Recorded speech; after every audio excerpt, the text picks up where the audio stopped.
హైదరాబాద్ లో కన్సల్టేషన్ మరియు 3,500 రూపాయల colour Doppler test Avis hospitals లో ఉచితంగా పొందండి. నమస్తే రమగారు. నమస్తే జయ. రమగారు, ఈరోజు ఏం స్టోరీ చెప్పబోతున్నారు? భక్తి. భక్తిని గురించిన ఒక కథ చెప్తాం. ఓకే, అంటే భక్తిని పెంపొందించటమా?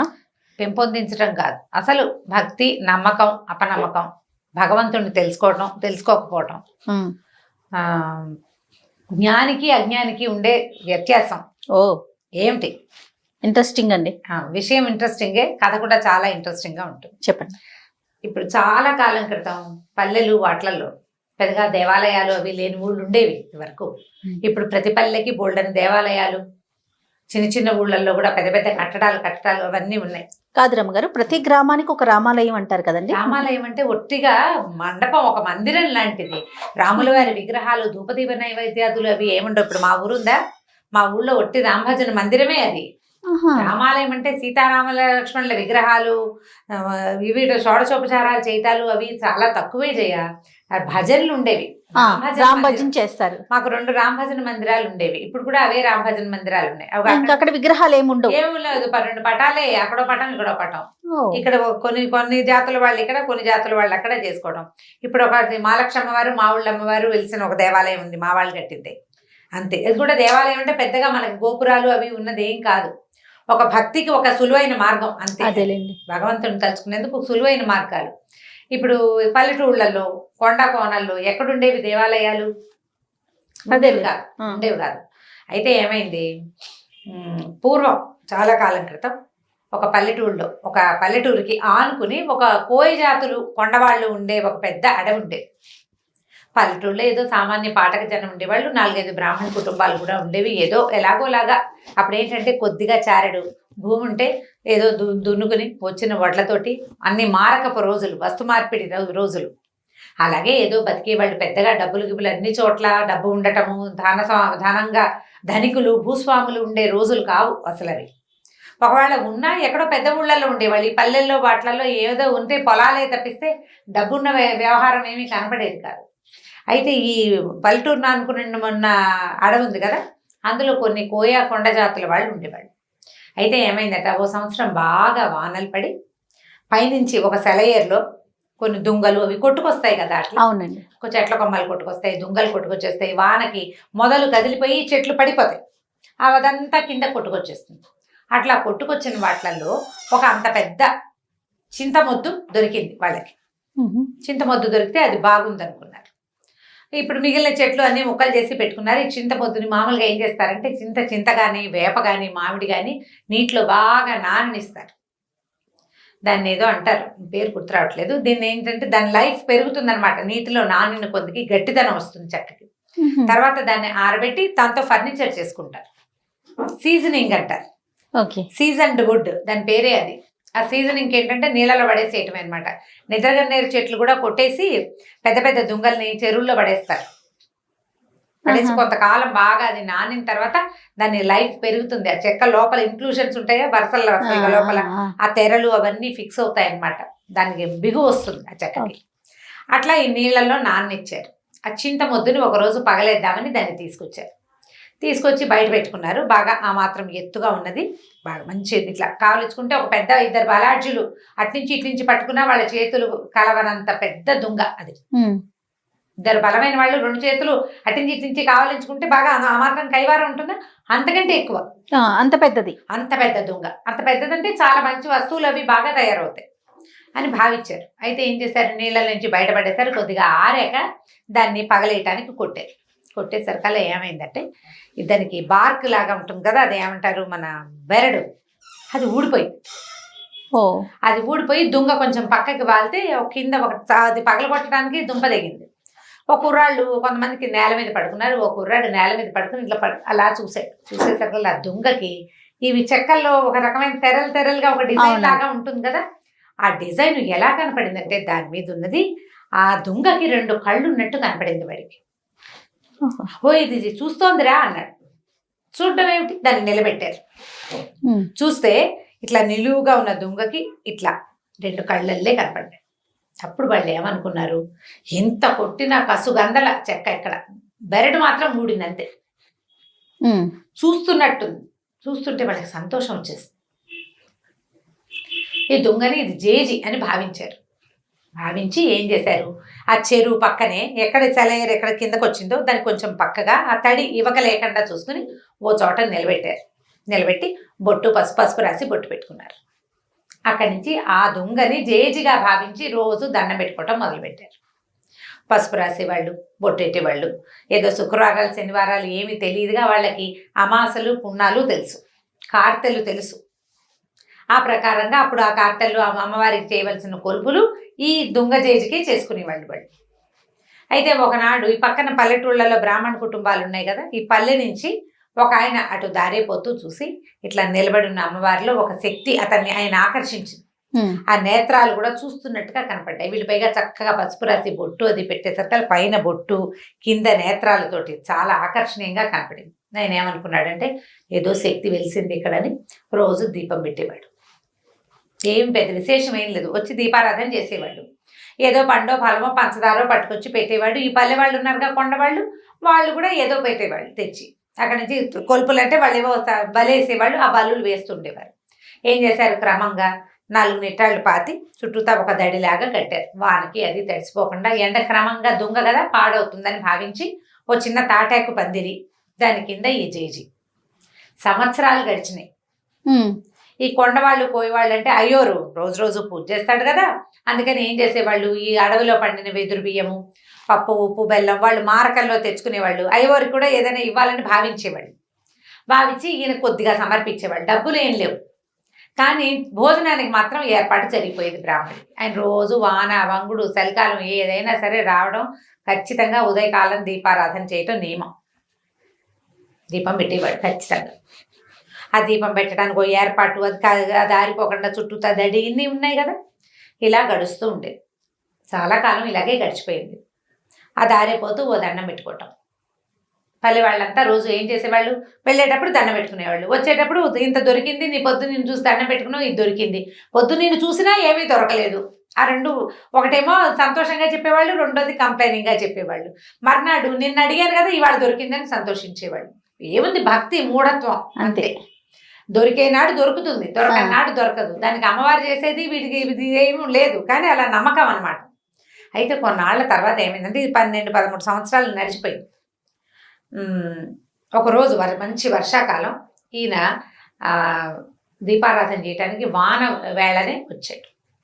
రోజులాగా తెల్లవారే ఒక రవ్వ లేట్ అయిపోయింది. ఇతను వచ్చేసరికల్లా ఆయనకి ఎట్లా కనపడిందంటే, దూరం నుంచి ఒకడెవడో ఒక గుర్రం కట్టేసింది కింద. ఈ అమ్మవారి తాలూకు తాటాకుల పాక దగ్గరే ఒక గుర్రం కట్టుంది. గుర్రం బాగా తడిసిపోయింది, ఎప్పటి నుంచో వానలో తిరుగుతోంది. ఒక మనిషి అక్కడ నుంచుని ఉన్నాడు. దూరం నుంచి చూస్తే వాడి పెద్ద ఆజానుబాహుడు, కటువుగా ఉన్న రూపం. వాడి బట్టలు అవన్నీ ఎలా ఉన్నాయంటే మొరటుగా ఉన్నాయి. ఆ రోజుల్లో గుర్రాలు అందరి దగ్గర లేవు, బందిపోటు దగ్గర దొంగల దగ్గర మాత్రమే ఉంటాయని చెప్పుకునేవాడు. వీడెవడో బందిపోటు దొంగ. వాడు అమ్మవారితో ఏదో అక్కడ నిలబడి మాట్లాడుతున్నాడు. ఇటు వచ్చి వెనక్కి వచ్చాడు. అమ్మో వీడు వచ్చేస్తున్నాడు అని చెప్పి ఆయన దగ్గరికి వెళ్ళకుండా దూరంగానే చెట్టు చాటును నిలబడ్డాడు. వాడు ఏం చేశాడు, ఆ గుర్రానికి కట్టి ఉన్న సామాన్లలో ఒక గొడ్డలు తీసుకెళ్ళాడు. గొడ్డలు తీసుకెళ్ళి ఆ గొడ్డలతో ఆ చెట్టుని నరకబోయాడు. ఆ జేజిని, ఆ దొంగని నరకబోయాడు. నరకబోయేసరికి ఆ దొంగల నుంచి ఒక ఆవిడ బయటకు వచ్చింది. అదంతా ఈ బ్రాహ్మణ ఆయన చూస్తున్నాడు. ఇక్కడ ఏం జరిగింది, ఇతను ఒక బందిపోటు దొంగ. 4-5 రోజులుగా దారులు కాచి సంపాదించడానికి ప్రయత్నం చేస్తున్నాడు. ఏ అవకాశము అతనికి కుదరలేదు. పోనీ 4 కట్టెలు కొట్టి ఇంటికి పట్టుకెళ్తే ఇంట్లో వాళ్ళు కాస్త కలుగంజో తాగుతారంటే, వర్షాకాలం వాన విపరీతంగా, ఎక్కడా కట్టె లేదు, ఏమీ లేదు. ఇంట్లో ముసలి తల్లి ఉంది, కడుపుతో ఉన్న భార్య ఉంది, 1-2-3 చిన్నపిల్లలు ఉన్నారు. వాడికి ఆహారం అవసరం ఇంటికి. దొంగే వాడు ఇదంతా చూసి ఎక్కడ అడవిలో దొరక్క తిరిగి వెళ్ళిపోతూ ఈ దొంగను చూశాడు. ఈ కట్టడంలో ఉండి ఏమి తడి అంటూ అంటకుండా ఉన్నది, దీన్ని పగలేసి సగమైన గుర్రం మీద మోసుకెళ్ళిపోతే ఓ సంచి తెచ్చుకున్నాడు. గోన్ సంచి కూడా ఉంది వాడి దగ్గర. తడవకుండా పట్టుకెళ్ళిపోతే పట్నం పట్టుకెళ్ళి అమ్మేసుకోవచ్చు, ఇంట్లో వాళ్ళకి 4 నూకలు వస్తాయి, కాస్త 4 నూకలు కొనుక్కోవచ్చు. ఆ ఉద్దేశంతో అతను ఏం చేశాడు, ఇక్కడ ఏమి ఆ వస్తువు దొరికింది ఏమీ లేదు, పూజ జరుగుతోందని తెలిసింది, కానీ పూజ ఏమిటి దొంగకి, తను చేయడు ఆ పూజ, జస్ట్ చూశాడు అంతే. గొడ్డలు తీసుకొచ్చి నరకబోయాడు. నరకపోతే అందులోంచి అమ్మవారు లేచి బయటకు వచ్చింది. వీడికి కనపడుతోంది బ్రాహ్మణ ఆయన నిమిత్తలు ఉంచున్నాడు కదా పెద్ద మనిషి. ఈయనకి ఎలా కనపడింది? ఒక చామన్ ఛాయిగా ఎత్తుగా పెద్ద బొట్టు పెట్టుకుని కొప్పు వెనకాల పువ్వులు అవి ఉన్నాయి, ఏదో ఒక నేత చీర కట్టుకున్న ఒక నడి వయసు పాటక స్త్రీలాగా కనిపిస్తోంది. కానీ ఖచ్చితంగా దొంగలోంచే వచ్చింది. ఓ అప్పుడు ఆవిడ ఏం చేసింది, ఏరా నాయన ఇట్లా కొట్టేస్తున్నావు, నేను ఎప్పటి నుంచో ఈ దొంగలో ఉన్నాను, ఈ పాటకు జనం అంతా దండం పెట్టుకుంటారా నన్ను, నువ్వు దొంగను కొట్టద్దు నువ్వు అన్నది. అనేసరికల్లా ఆ దొంగ అన్నాడు, నేనేం చేయను, నాకు ఎక్కడ ఏమీ దొరకలేదమ్మా, ఏదైనా ఒక రూపాయి దొరికినా నిన్ను వదిలిపెట్టి వెళ్ళిపోయేవాడిని, పగలేసి తీసుకెళ్ళాను అనుకో 10 రూపాయలు దొరుకుతాయి, నేను అందుకే కొట్టబోయాను అన్నాడు. అనేసరికల్లా ఆవిడేమంది, డబ్బులే కదా నేను ఇస్తానని ఆవిడ ఏం చేసింది, ఇంత మూట ఎత్తి వాడి చేతిలో పెట్టింది. గల్లుమంటోంది మూట. దూరం నుంచి మనకి డబ్బుల కట్టలు అవి ఇవ్వడం తెలీదు, తెలిసిపోతుంది కదా. ఈ డబ్బు గల్లుమనటం, ఒక డబ్బుల మూట, చిన్న మూటలు ఉంటాయి డబ్బులు. ఆ రోజుల్లో ఏం చేసేవాళ్ళు, సంచుల్లో వేసి నాణేలు కదా. తెలిసింది అతనికి, బ్రాహ్మడికి అర్థమైంది. ఆ మూట ఎత్తి వాడి చేతిలో పెట్టింది. వాడి వీడికి వంగి వీడి కాళ్ళకి దండం పెట్టి వెళ్ళిపోయాడు. అవురా 12-13 సంవత్సరాల నుంచి అర్చన చేస్తుంటే 10 పైసలు ఇవ్వలేదే నాకు, వీడెవడ గొడ్డలెత్తితే ఇచ్చేసింది. ఇదనమాట మార్గం, ఇదే కదా మార్గం. సరే ఏం చేశాడు, ఆ దీపారాధన పక్కన పెట్టి ముందు ఇంటికి వెళ్ళిపోయాడు. మళ్ళీ ఊళ్ళోకి వెళ్ళి గొడ్డలు పుచ్చుకొచ్చాడు. గొడ్డలు పట్టుకొచ్చాడు. సరే దీపాన్ని సామాన్లు కూడా పట్టుకెళ్ళి అన్ని అక్కడ పెట్టి గొడ్డలు ఎత్తాడు కొట్టడానికి. ఎత్తటం ఏమిటి, గంటలు గణ గణ గణ గణ మోగిపోయింది. 1 గంట ఉంది అక్కడ. 1 గంట ఎన్ని గంటలు గానో మోగింది. పెద్ద వెలుగు వచ్చింది ఒకేసారి. ఒక పిడుగు పడితే మెరుపు వస్తే ఎలా వస్తుంది, ఆ మెరుపు మనకు కంటి ముందే మెరిస్తే కళ్ళు చీకట్లు గమ్మిపోవు మనకి. పెద్ద మెరుపుల్లే వచ్చింది. ఈ దెబ్బ అసలు ఇట్లా దానికి తగలకుండా, ఇంకా తగల్లా గట్టిగా తగలక ముందే పెద్ద మెరుపు, గంట మోగిపోయింది విపరీతంగా. కళ్ళు కాసపోయినాయి బ్రాహ్మణాయనకి. అమ్మో నా కళ్ళు కనపట్ల, మెరుపు కళ్ళు మిరుమిట్లు కొలిపోయి ఇవి గొడ్డలి పడిపోయింది. కళ్ళు మూసుకుని కింద కోలిపడిపోయాడు.